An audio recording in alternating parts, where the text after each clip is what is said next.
Assalamualaikum warahmatullahi wabarakatuh. Alhamdulillah alladzi ahyana ba'dama amatana wa ilaihin nusyur. Hamdan katsiran thayyiban mubarakan fih kama yuhibbu rabbuna wa yarda. Asyhadu an la ilaha illallah wa asyhadu anna Muhammadan abduhu wa rasuluh. Allahumma anfa'na bima 'allamtana wa 'allimna ma yanfa'una. Allahumma a'inna 'ala dzikrika wa syukrika wa husni ibadatik. Allahumma inna nas'aluka 'ilman nafi'a wa rizqan thayyiban wa 'amalan mutaqabbala. Allahumma inna nas'aluka khaira ma fi hadzal yawm wa khaira ma ba'dah wa na'udzu bika min syarri ma fi hadzal yawm wa syarri ma ba'dah. Rabbana na'udzu bika minal kasal wa su'il kibar. Rabbana na'udzu bika min 'adzabin finnar wa 'adzabin fil qabr. Tiada nikmat yang paling utama kita syukuri kepada Allah Subhanahu wa taala kecuali nikmat yang pertama. Allah Subhanahu wa taala masih memberikan keimanan, ketakwaan di dada-dada kita, sehingga dengan iman dan takwa itu kita berangkat dari rumah kita ke masjid ini. Salat orang munafik yang sulit bagi mereka adalah salat Isya dan subuh, kata Nabi. Kalau kita berjamaah Isya dan subuh, kita telah melepaskan diri kita dari sifat karakter orang munafik. Yang kedua, kita syukuri nikmat kesehatan.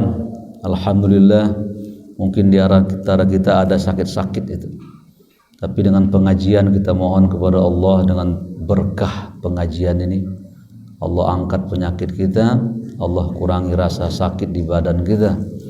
Kita bersyukur dengan sehat ini kita kembali ke masjid melangkahkan kaki karena kita sehat. Yang ketiga, nikmat yang besar, Allah masih beri kita usia.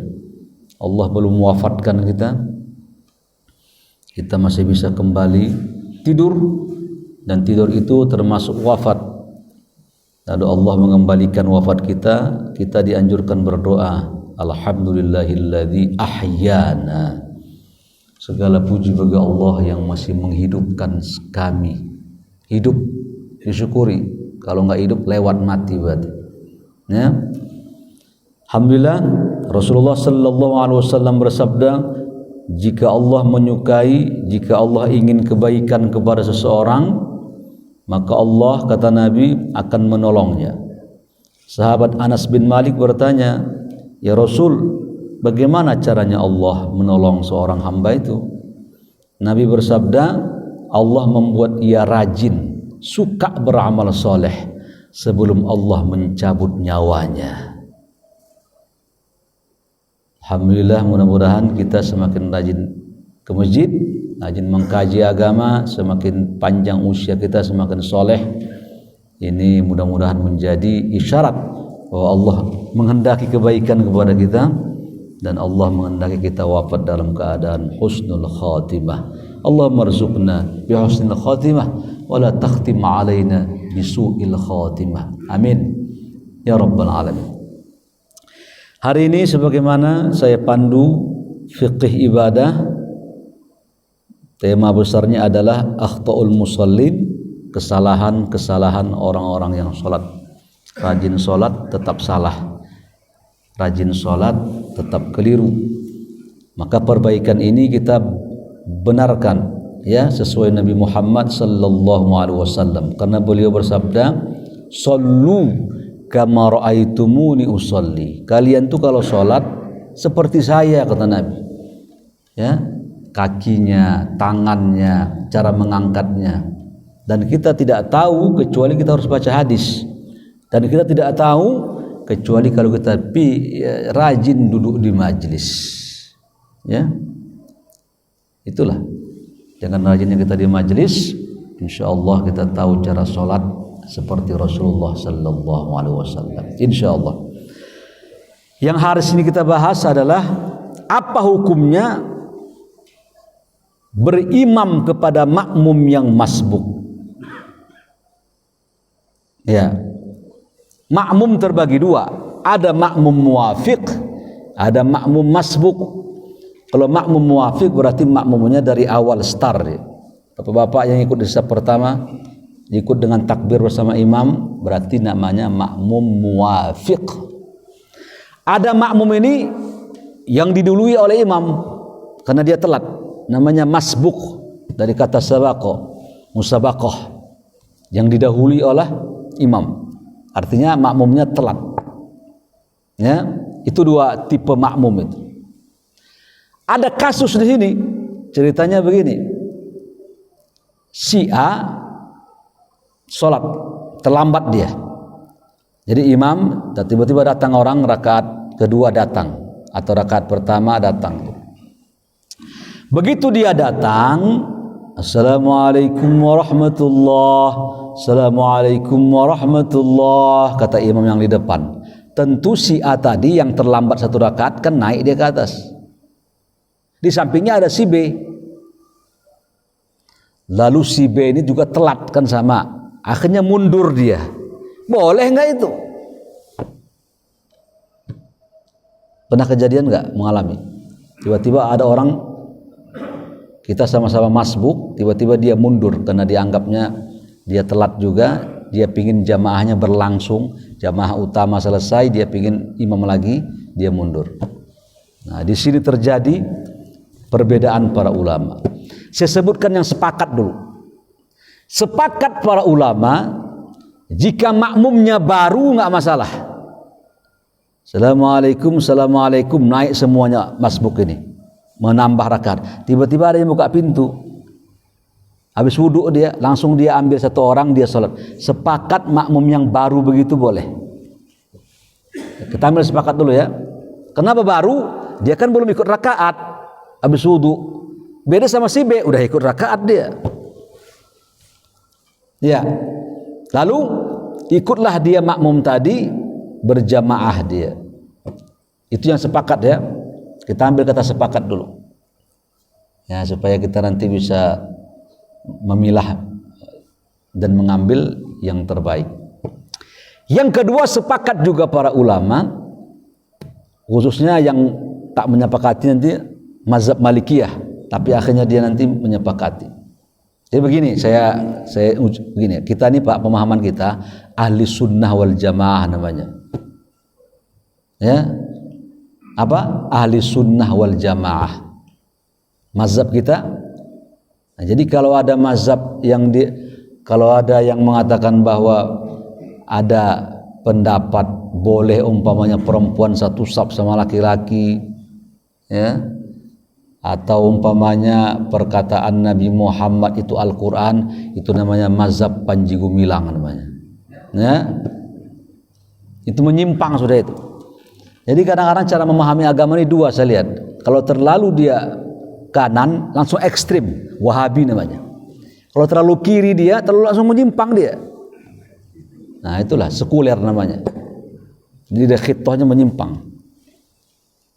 Ya, itu cara beragama yang kita wasatiyah, di tengah-tengah tapi tetap menjaga. Jadi kita ini ahli sunnah wal jamaah. Ahli sunnah berarti kita ngikuti Nabi. Wal jamaah itu sahabat maksudnya. Pemahaman kita sama itu. Ya. Masa ada sholat, ya, dirapel semuanya 7 hari dengan 100 rakaat, ada kejadian tuh. Ada video sampai nggak videonya tuh? Jadi nggak perlu sholat, perempuan jamaahnya kebanyakan itu dirapelnya sholat sampai 100 rakaat selama seminggu, nggak sholat lagi sudah. Untuk seminggu itu. Pemahaman apa itu? Nah itu ahli sunnah udah menyimpang namanya. Ya. Ini kejadian ini kalau kita nggak belajar benar kepada guru yang benar, ibu bapak, kacau pemikiran kita. Wa in tuti aktsara man fil ardi yudilluka an sabilik. Ini banyak ajaran begini nih, ya. Sekarang ini musim ini timbul-timbul. Makanya belajar benar, akidah lurus. Ahli sunnah wal jamaah memegang akidah dengan metode, ya, supaya nggak menyimpang. Akidah ini banyak mengajarkan. Namanya al-Asy'ari, al-Asy'ariyah dan al-Maturidiyah. Ya, untuk tasawuf kita memegang 2 orang, Imam Ghazali dan Imam Al-Junaid. Untuk fikih kita memegang 4 orang. Imam Hanafi, Imam Malik, Imam Syafi'i, Imam Ahmad bin Hanbal. Nah, ini fikih kita nih. Supaya punya acuan begini nih, ya. Jadi Bapak ini punya pegangan seperti begini. Kita baca Quran, metode siapa? Tahu nggak? Bapak baca Quran tuh, metode siapa itu? Ada alirannya itu. Iya. Siapa itu? Bapak jawab wadduha wal laili idza saja. Kenapa enggak dibaca wadduha wal laili idza saja? Salamun hiya hatta matla'il fajr. Bapak tak baca salamun hiya hatta matla'il fajr. Salamun hiya hatta matla'il fajr. Alladzina yu'minuna bil ghaibi alladzina yu'minuna bil ghaibi innal ladzina kafaru sawa'un 'alaihim anzartuhum am lam tunzirhum la yu'minun. Kenapa enggak baca begitu? Karena kita punya metode namanya qiraah apa? Hafaz an Asim. Bapak baca apa adanya itu, Quran itu apa adanya. Berarti Bapak membaca siapa itu? Iya, qiraah Asim biriwayat Hafaz bitariqah asy-Syatibiyah. Ini panjang. Jadi kita punya alir karena ada 7 qiraah soalnya. Nah, begitu banyak supaya enggak bingung diarahkan. Termasuk mazhab juga, banyak mazhab ini dalam fikih. Nanti Syiah juga, Syiah punya fikih juga dia. Tidak, kita ahli sunnah 4 mazhab. Baik, kita kembali ke pangkat. Jadi sepakat. Yang kedua sepakat. Tadi sepakat tadi ya. Sepakat para ulama jika makmumnya baru boleh dia berjamaah kepada makmum yang masbuk tadi, yang naik-naik ke atas tadi. Makmum baru sepakat. Yang kedua sepakat juga jika yang B ini mundur, dia tak dapat 1 rakaat. Datang tiba-tiba dia, imam kondisinya sudah i'tidal atau sedang duduk. Saya ulangi lagi nih, orang dapat 1 rakaat ketika apa? Ruku. Ya. Ibu bapak jangan lupa ini ya, kalau berjamaah dapat 1 rakaat. Dalam pendapat jumhur ulama itu dapat ruku. Man adraka ruku adraka rakaah. Dapat ruku dapat 1 rakaat. Tapi ada syaratnya. Jika kata Imam Syafi'i mendapatkan dengan tenang, Allahu Akbar, datang dia. Allahu Akbar, subhana rabbiyal azimi wa bihamdih. Sekali saja dia baca dengan tenang, imam belum mengucapkan sami Allah, dapat itu. Subhana rabbiyal azimi wa bihamdih. Sami Allahu liman hamidah, dapat. Tapi kalau datang dia, Allahu Akbar, kata imam, datang dia Allahu Akbar. Begitu dia Allahu Akbar, Sami Allah, baru dia baca Sami Allah. Walaupun 3 kali dia baca nggak dapat itu. Kenapa? Karena imam sudah mengucapkan Sami Allah. Tapi dia kan dia lanjutkan subhanallah azim bihamdi subhanallah azim bihamdi subhanallah azim. Nah, dapat karena imam sudah berdiri. Tambah 1 rakaat. Ini sering terjadi, saya lihat. Saya yang kasihan udah berusia di atas 60 tahun. Engkau usiamu sudah tak jauh lagi dari Tuhan. Kenapa salah juga sholatmu? Kenapa enggak mau ngaji? Pas pengajian pulang dia. Akhirnya tema ini saya masukkan ke khutbah Jumat. Karena penting ini.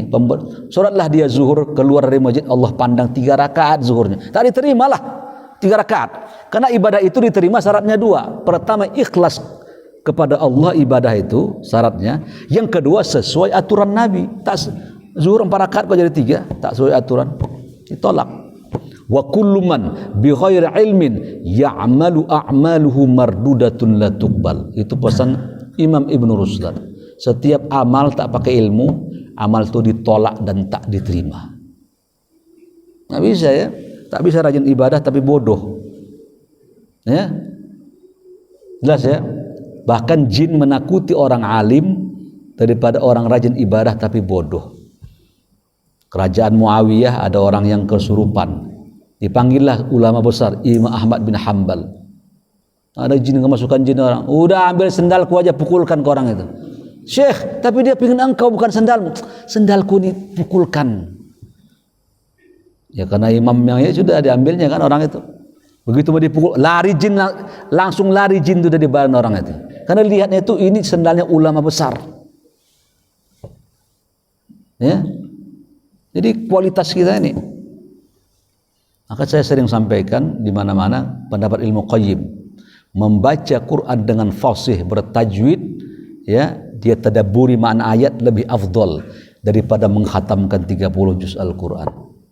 Nah, nggak perlu banyak, kita butuh kualitas, bukan bacaan aja gitu tanpa makna, tak mengerti ya. Seperti al-himar yahmilu asfaro, itu ungkapan Quran itu ya.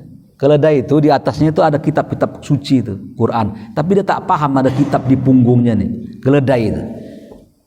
Orang yang tak paham masalah agamanya, baca Qurannya walaupun ada pahala tetap ya, Quran mengatakan yahmilu asfara, seperti keledai memikul kitab-kitab ya, tapi tak paham dia di punggungnya ada apa ini. Saya nggak mau mengatakan orang itu keledai ya. Yang jelas kita harus paham. Baik, kita kembali ke pangkal. Jadi begitu datang dia, yang sepakat tadi nih ya, datang dia, si B ini datang, si B dalam kondisi apa? Dia tak mendapatkan satu rakaat. Pas imam duduk atau i'tidal datang dia, tentu dia tak dapat satu rakaat kan? Atau pas sujud imam datang dia, atau pas duduk imam, ya pas sujud imam datang buka pintu dia, masuk si B nih, langsung sujud dia. Begitu dia sujud, tiba-tiba assalamualaikum kata imam utama, naik semua kan? Termasuk si A tadi naik, si B naik juga tapi mundur dia. Ini boleh karena dia tak dapat satu rakaat. Nah, kita mengatakan yang sepakat dulu nih, ya. Pertama sepakat makmum baru, nah, sama sekali sudah selesai semua sholat, naik makmum masbuk ini, dia baru datang, sepakat. Yang kedua sepakat yang tak dapat satu rakaat. Yang khilaf para ulama dapat satu rakaat dia mundur, si B ini padahal dia dapat satu rakaat atau dua rakaat dapat dia. Saya akan jelaskan ini. Yang pertama, makmum yang sudah dapat satu rakaat ini, jika dia mundur menjadi makmum untuk si A, dia mundur, si B ini bermakmum kepada si A, tidak boleh dan tidak sah berjamaahnya. Boleh jadi sah sholatnya, tapi jamaah tak dapat. Pendapat pertama, siapa mempelopori ini? Mazhab Hanafiyah dan mazhab Malikiyah. Jadi urutannya gitu Pak, Hanafiyah itu makornya itu makor apa? Sentralnya, markasnya di Baghdad. Abu Hanifah namanya. Malik, Imam Malik markasnya mana? Di Madinah. Sudah? Imam Syafi'i di mana markasnya? Ini Sahibur Rahil, lahirnya di Palestina. Lalu belajar dia ke Imam Malik, jadi ulama besar di Makkah, berangkat dia ke Baghdad, wafatnya di Mesir tuh. Tadi mana jadinya? Tapi mengembara itu. Ya, Imam Ahmad bin Hanbal di Makkah. Jadi banyak rehlah ilmunya, jadi banyak pengetahuan Imam Syafi'i ini. Di jalan-jalan dia tak terkungkung di situ dia. Ya. Jadi mazhab yang tua, mazhab Hanafi dan mazhab Maliki, kan paling tua tadi Hanafi, Maliki, baru Syafi'i, Ahmad bin Hanbal, 4. Dua nih di bawah ini. Ini sesuai urutan usianya ya dan masanya.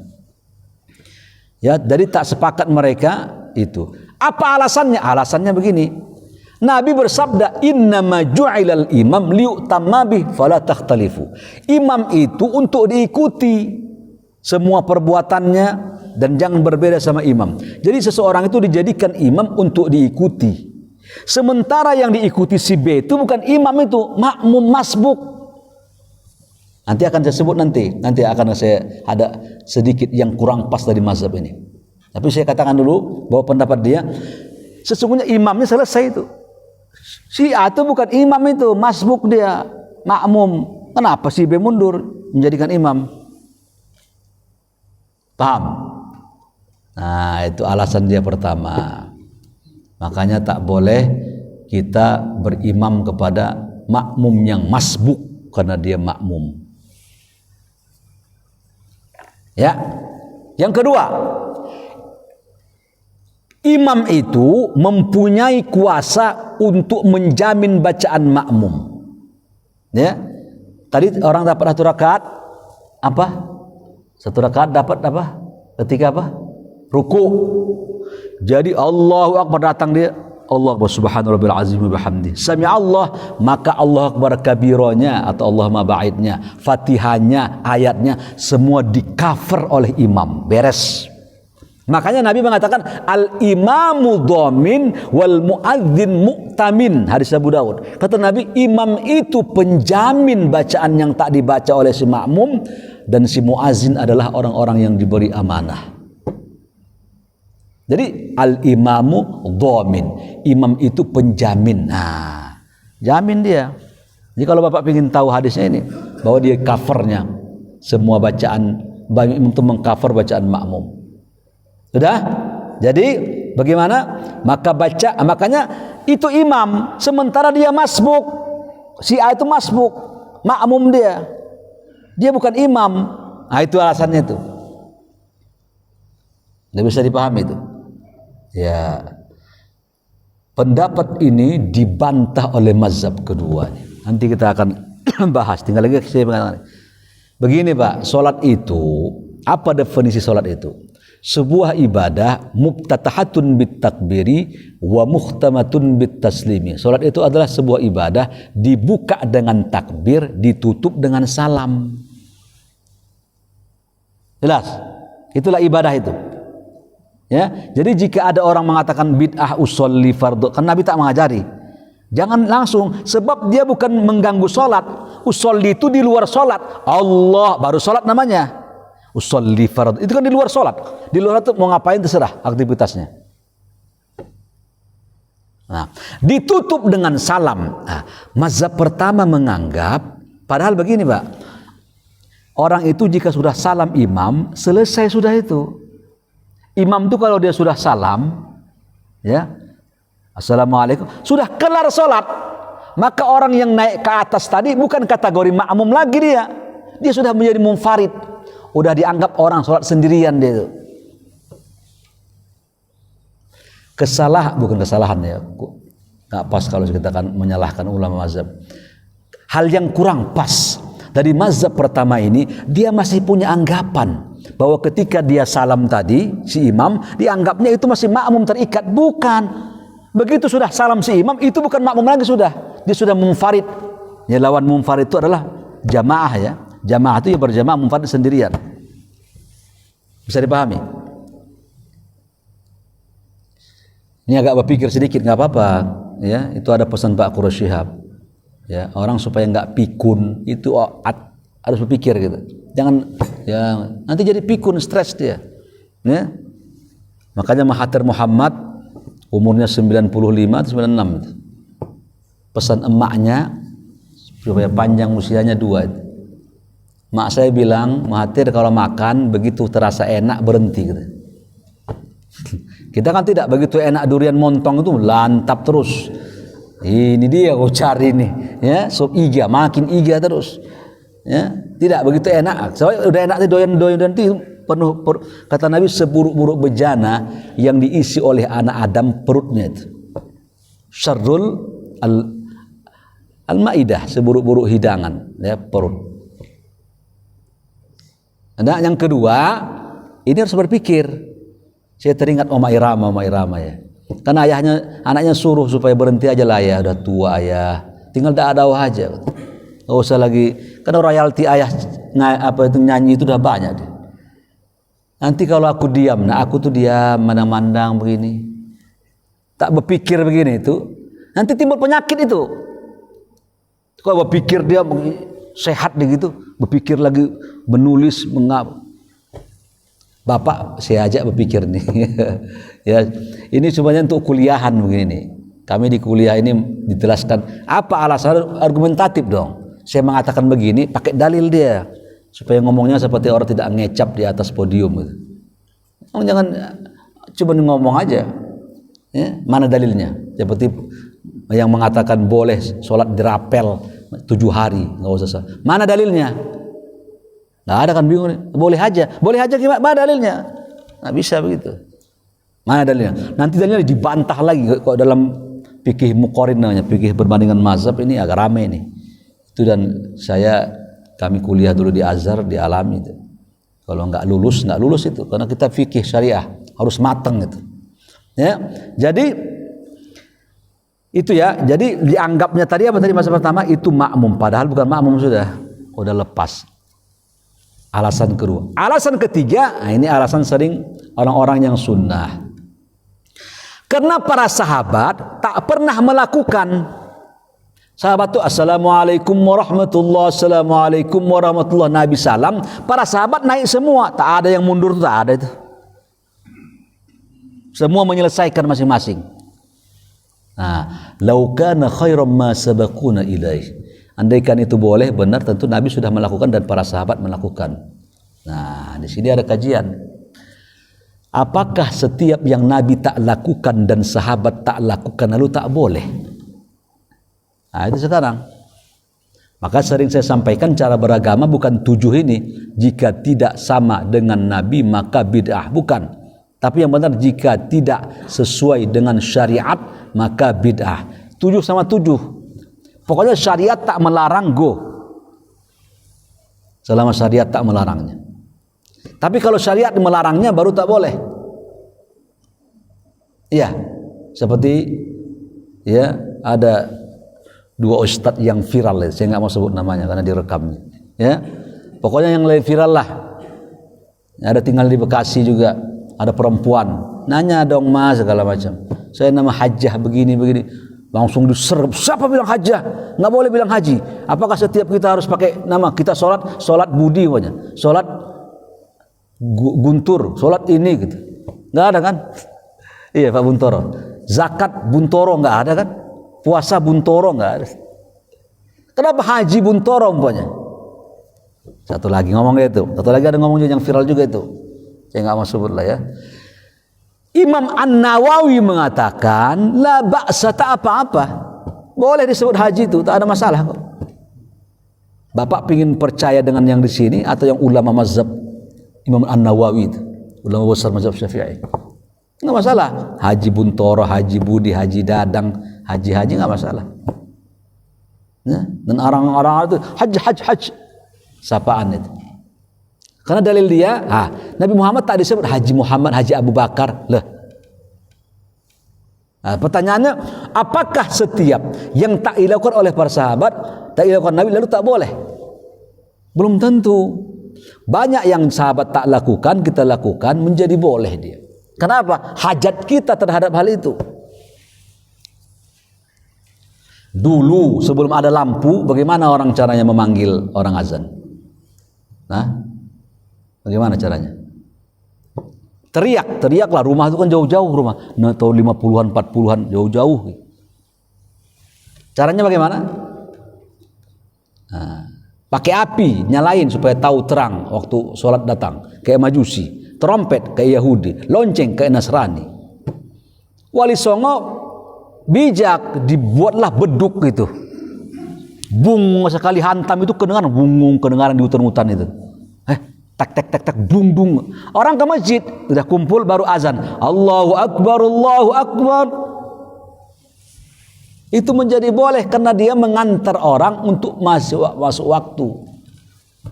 Jadi beduk itu penunjang sebuah ibadah. Keluarlah kaidah ma la yatimul wajib illa bihi fa huwa wajib. Sesuatu kewajiban tak akan tercapai ini kecuali dengan perantara ini. Perantara ini turut menjadi wajib dihadirkan. Beduk ini turut menjadi hadir karena dia menunjang orang mau ke masjid. Tahu orang, udah zuhur, udah maghrib, udah isya. Sekarang namanya aplikasi Muslim Pro. Ya, jadwal sholat. Jelas itu ya. Jadi para sahabat tak melakukan, bukan tak boleh. Dulu saya melempar jumrah itu begini tuh. Tiang tahun 2001. Sekarang kalau yang haji sekarang dinding aja gitu melebar begini. Tuh, tak sesuai manhaj Nabi Ibrahim dan Rasulullah. Sekarang Saudi Arabia membuat lebar dinding itu, elips, panjang. Sehingga orang kalau sini kan lempar batu, kalau salah lempar bisa kena orang. Kalau kencang dia bisa lempar ke orang. Karena bahaya ke mata, takut orang masih ibadah bengkak-bengkak atau matanya picek, terlempar batu, dibuat dinding, sana tak bisa ngelihat ke sini, sini tak bisa, lebar soalnya. Bid'ahkanlah itu. Kan tak mungkin kan. Itu kan masalah namanya masalihul mursalah, keselamatan nyawa. Tapi sahabat tak melakukan. Makanya konsepnya harus dihilangkan konsep itu. Yang benar jika tidak sesuai syariat Nabi, tak boleh. Syariat Nabi, begitu Nabi tak sesuai syariatnya baru dilarang. Tapi selama masih ada syariat membolehkan, laksanakan. Nah, jadi mazhab ini mengatakan Nabi tak melakukan, sahabat tak langsung naik mereka ke atas, maka boleh. Nah, dibantah lagi, ya, nanti bantahan. Lalu berikutnya pendapat lagi dia, mazhab pertama ini, yang keempat terakhir pendapat dia begini. Kata dia nanti terjadi tasalsul. Kalau si A nanti si A sholat naik ke atas, si B mundur. Assalamualaikum, assalamualaikum, si B naik, datang si C. Salam si B, si C naik, datang si D. Begitu menyambung nanti. Kapan kelarnya? Tutup masjid baru kelar sholat. Umpamanya begitu. Itulah mazhab ini akhirnya dibantah dengan mazhab Imam Syafi'iyah dan Imam Ahmad bin Hanbal. Ini yang sholat yang sendirian tadi, kata mereka itu sudah dianggap sholat sendiri, dia bukan makmum lagi. Dia itu termasuk makmum masbuk selama ini belum kelar.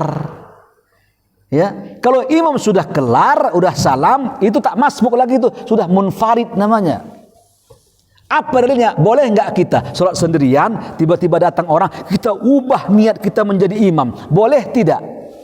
Dalil pertama.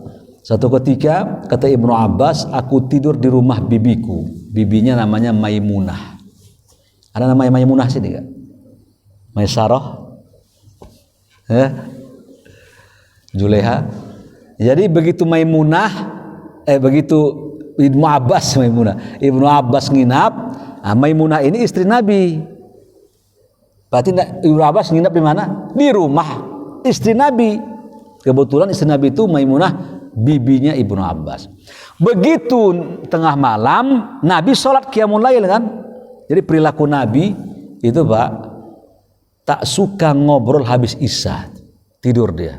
Diteliti oleh para ilmuwan itu, orang itu kalau dia tidur jangan terlalu malam, ya, jangan di atas jam 2, jam 11 lah atau jam 10. Soalnya melemah nanti ininya, jantungnya, paru-parunya itu memburuk, kualitasnya jadi lemah karena lama tidur itu.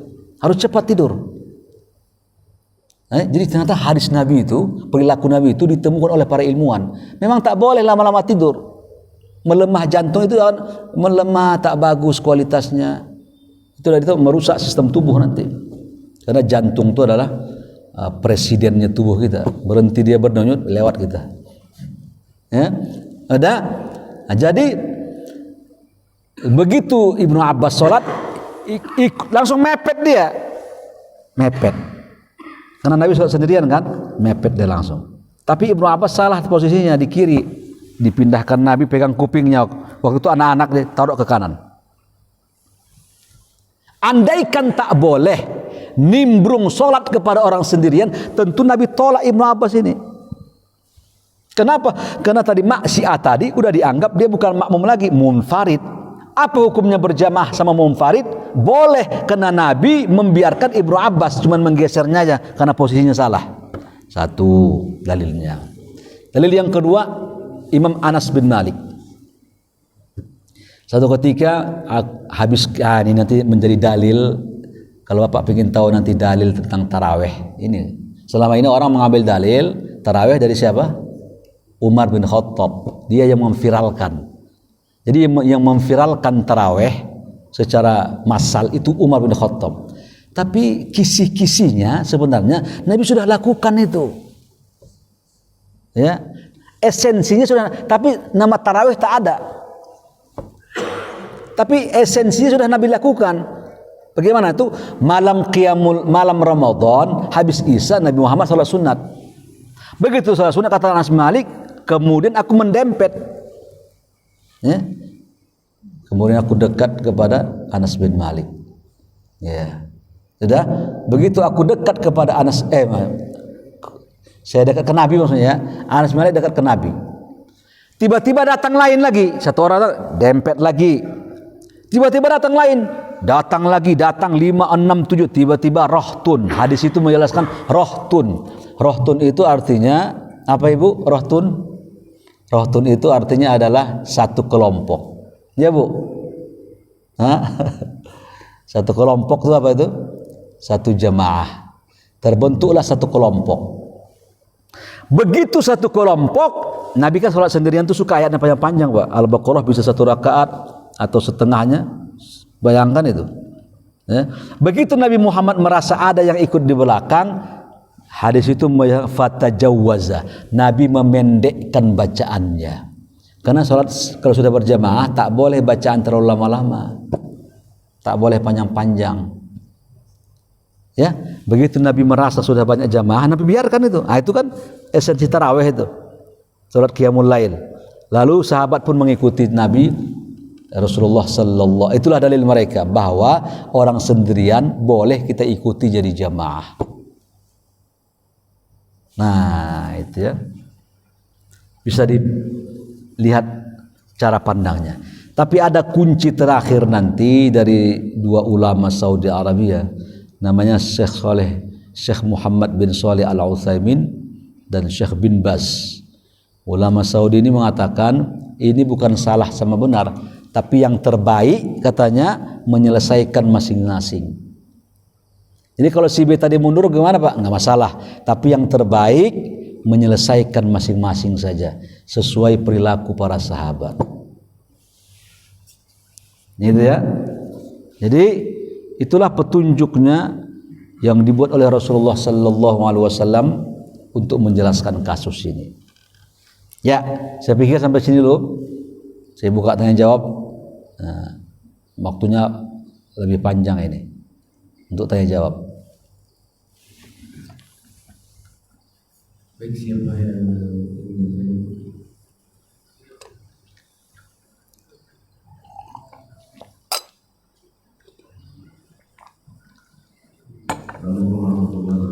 Waalaikumsalam. ini menyangkut soal kosor. Dalam surat An-Nisa itu pasal 1. Lalu berfirman yang artinya jika kamu sekalian bekerja di muka bumi, maka tidak ada dosanya kamu mengkosor bagian sholat jika kamu takut berfitnah. Iya. Oleh orang-orang kafir sesungguhnya sangat buruk pada diri musuh yang nyata tersebut. Iya.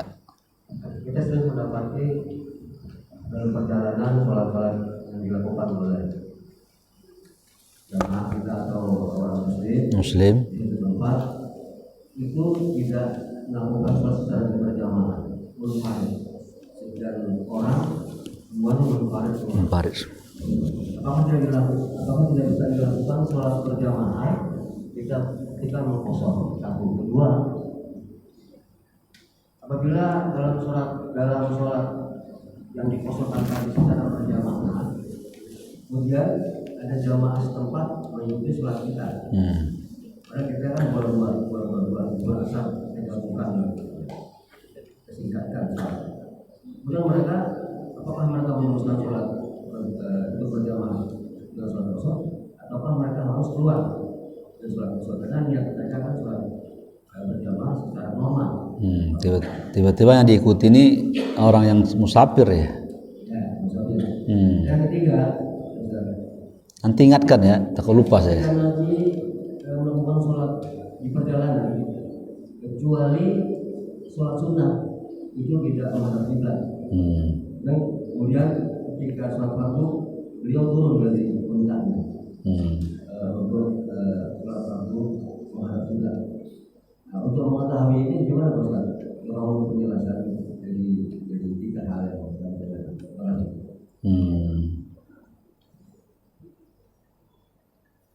Ya.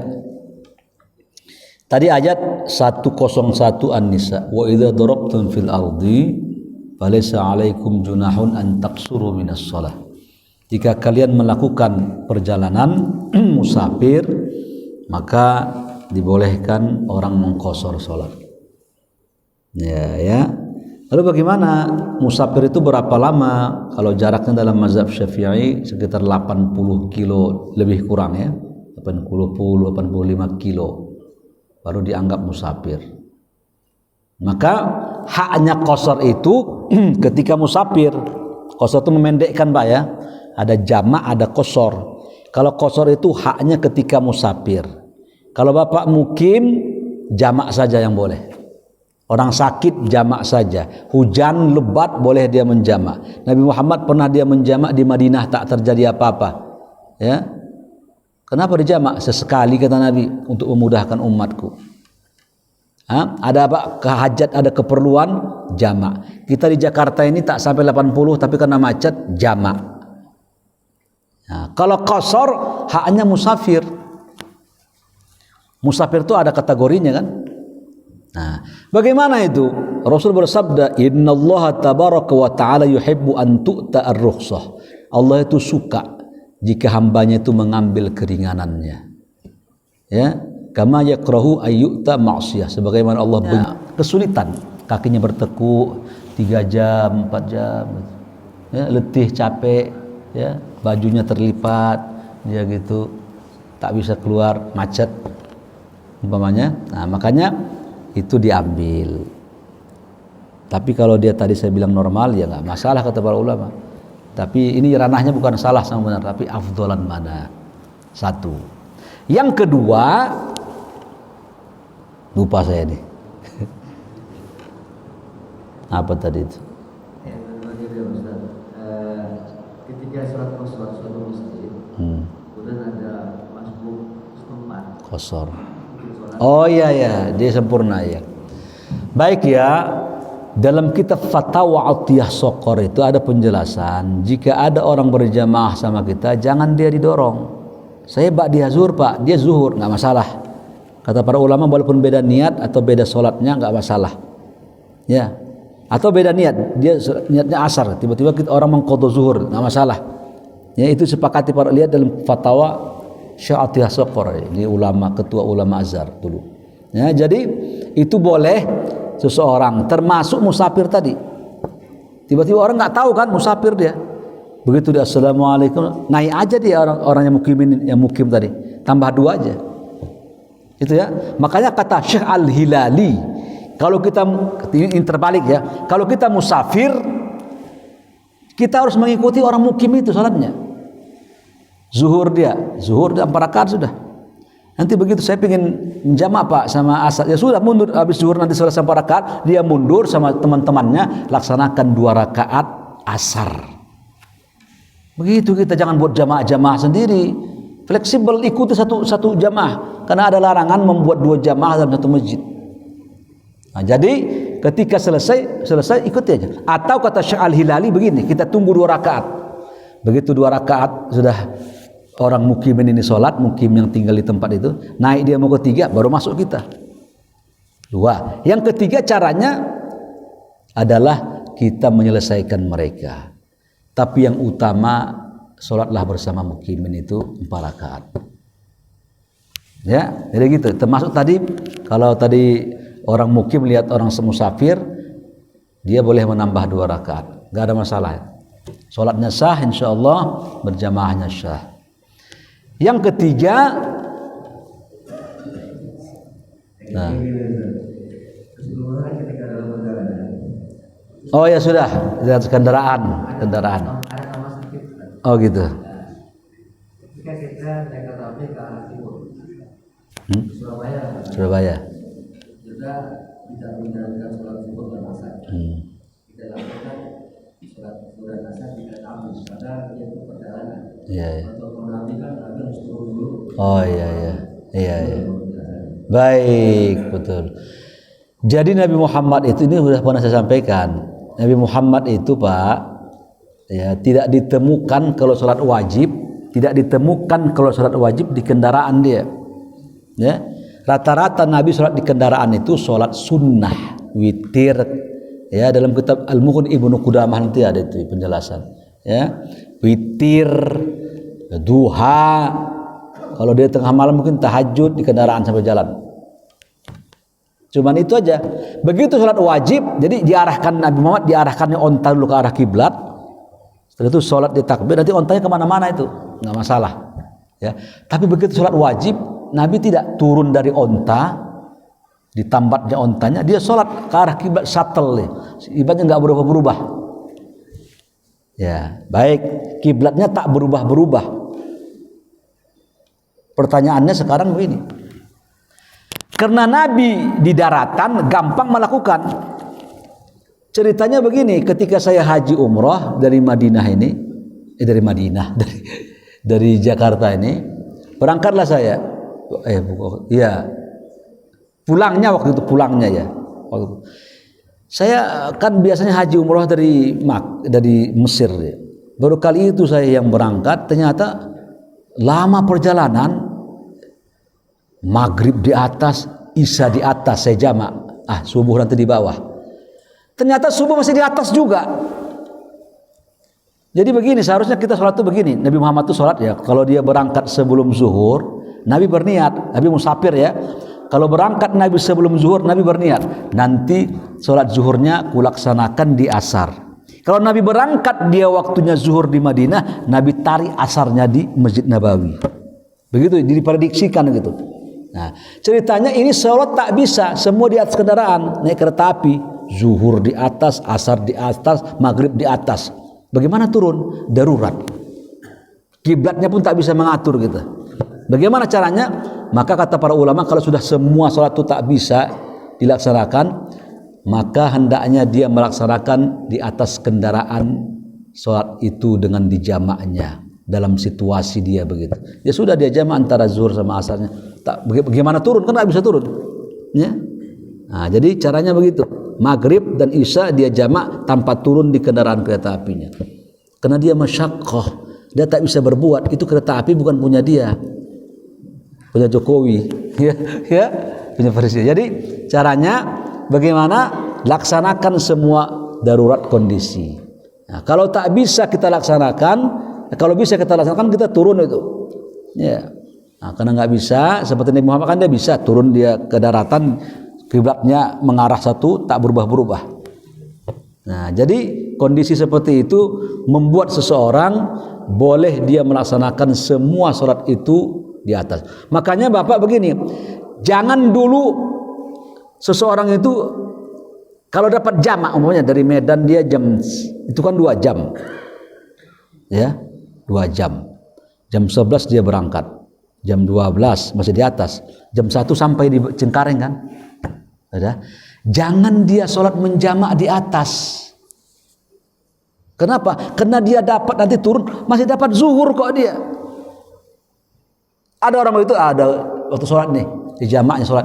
Jangan, kecuali jika dia juga dia prediksi dia nggak dapat nanti ini sholat maghrib umpamanya. Baru. Tapi kalau prediksi atau dia punya gini, di atas dia nanti saya turun jam 4 habis zuhur, nggak apa-apa, nanti zuhurnya di jamaknya di asar. Jangan sholat di pesawat dia, karena dia masih punya pilihan dia. Pilihan pertama, dia bisa sholat on time di Cengkareng jam 1. Pilihan kedua, dia bisa menjamak zuhur ini ke asar. Maka tak boleh dia melakukan sholat di kendaraan, di pesawat nggak boleh. Paham itu? Kecuali zuhur di asar di atas, maghrib asar di atas, maghrib di atas, isya di atas. Sudah. Persis seperti begini Pak. Kita sholat jangan tunda-tunda, jangan dijamak-jamak. Takut keburu mati kita. Jangan begitu. Andaikan kita, nanti zuhur saya waktu asar, meninggal dunia lah kita. Nggak masalah, itu meninggal dalam frame syariah namanya. Kalau ada orang begitu tuh, jangan tunda-tunda sholat nanti keburu lewat, entah tabrakan mati. Bukan. Sifat prediksi dia itu namanya jamak takhir, dan itu dalam frame syariah, nggak masalah. Nah, kadang-kadang orang beragama itu pakai anggapan, takut nanti mati tak sampai, nggak masalah, boleh hukumnya karena dia masih dalam frame syariat agama Allah Subhanahu Wa Taala. Kira-kira gitu Pak ya? Ya, masih ada.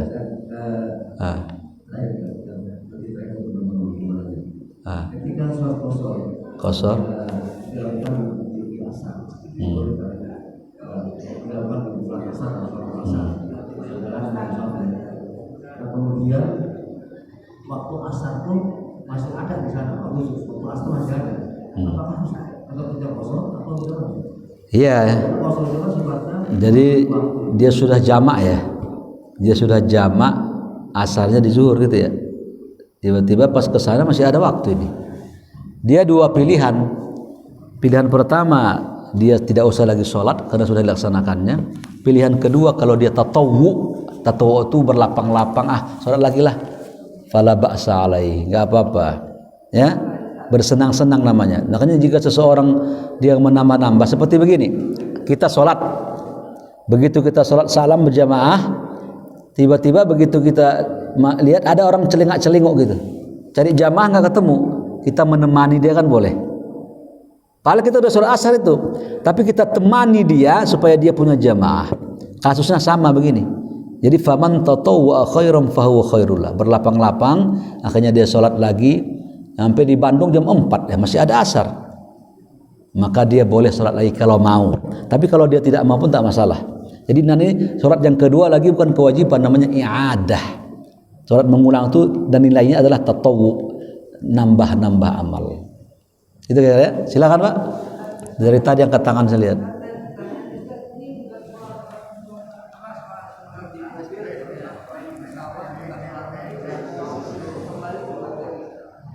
Assalamualaikum warahmatullahi wabarakatuh. Waalaikumsalam.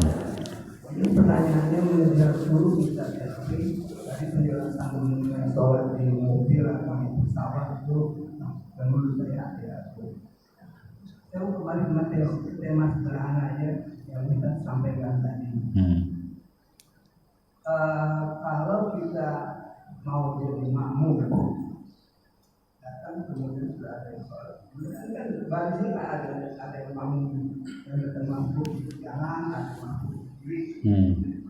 Nah pertanyaannya, kalau saya masuk lagi di sini, saya mau ikut dengan yang ini, saya ikut yang di sini.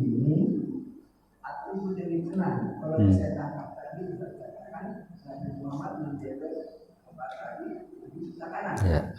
Artinya saya harus dari kanan. Yang pertama, saya hanya mengkontrol itu. Jadi kalau dia datang dari kiri, dia ikut yang ini kan mampu juga, terlambat juga. Dia harus yang ke kanan ya. Itu kalau yang saya tangkap tadi. Saya kesimpulan, ini saya salah. Yang kedua, ketika kita masuk itu berdirinya itu kita, jadi imam itu berada di tempat kita masuk itu saya sudah terlambat kan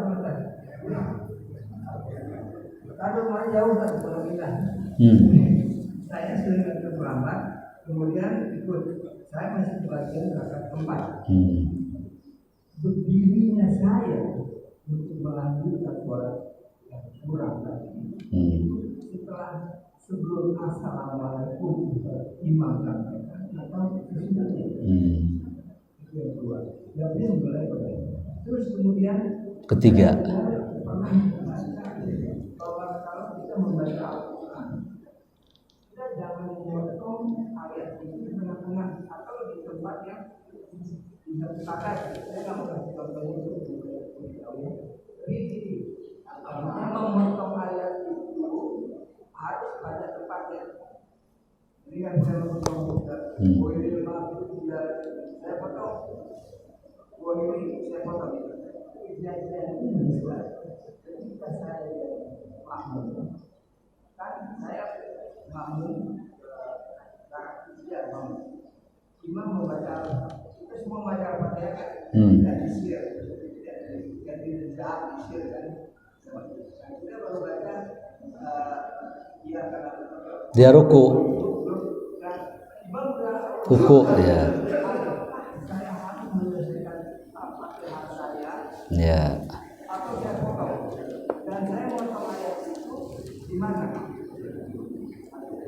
Nah, kalau saya teruskan Al-Fatihah saya, imam saya jujur sudah balik lagi bilangnya dia imamnya nggak untuk apa nggak memberikan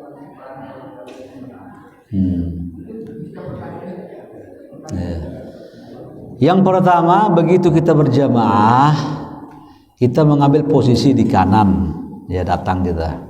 Tentu kita kan memilih ini. Kalau saya ngambil sebelah sana, ini orang bacaannya tak fasih, ya kan? Yang fasih itu sebelah sini, tapi posisi saya kan gitu ya. Nah, jadi memang idealisnya. Jadi begini, kembali kepada kepada awal ya. Kata Nabi, syarat imam itu pertama aqra, bagus bacaannya. Ya, itu utamakan itu. Makanya Bapak lihat, memang posisi Bapak mau ke kanan, tapi orang ini kok baca belepotan, tak bisa baca Quran. Iya, jadi Bapak berimam kepada siapa? Yang Bapak lihat di sab itu yang masbuk tadi, yang naik ke atas, ya Bapak lihat nanti mana bacaannya yang fasih, Bapak ikuti dia, walaupun di tengah. Nanti kasih tahu nanti dia, nah gitu.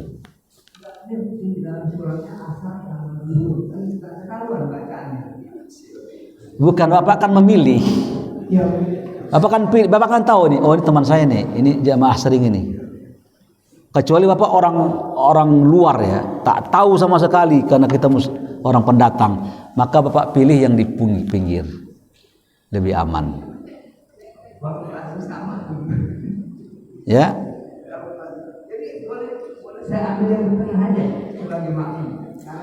Jadi kita menjadikan imam orang, kita harus menjadikan orang imam yang fasih bacaannya setahu kita. Bapak dengar saya? Ada ya.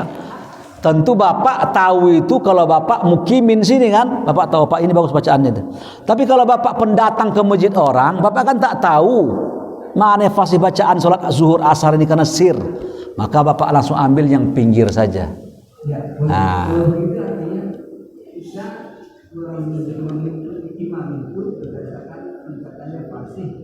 Ya. Ya. Kemudian tanpa melihat posisi, jadi kadang-kadang ya, tuh. Yang berikutnya, ya, saya gampang lupa ini pertanyaan. Apa tadi? Kalau memotong bacaan tadi ada sebelum itu ada tadi, lupa saya. Ingat nggak? Itu nomor 3 itu. Baiklah, saya jawab yang saya ingat aja ya.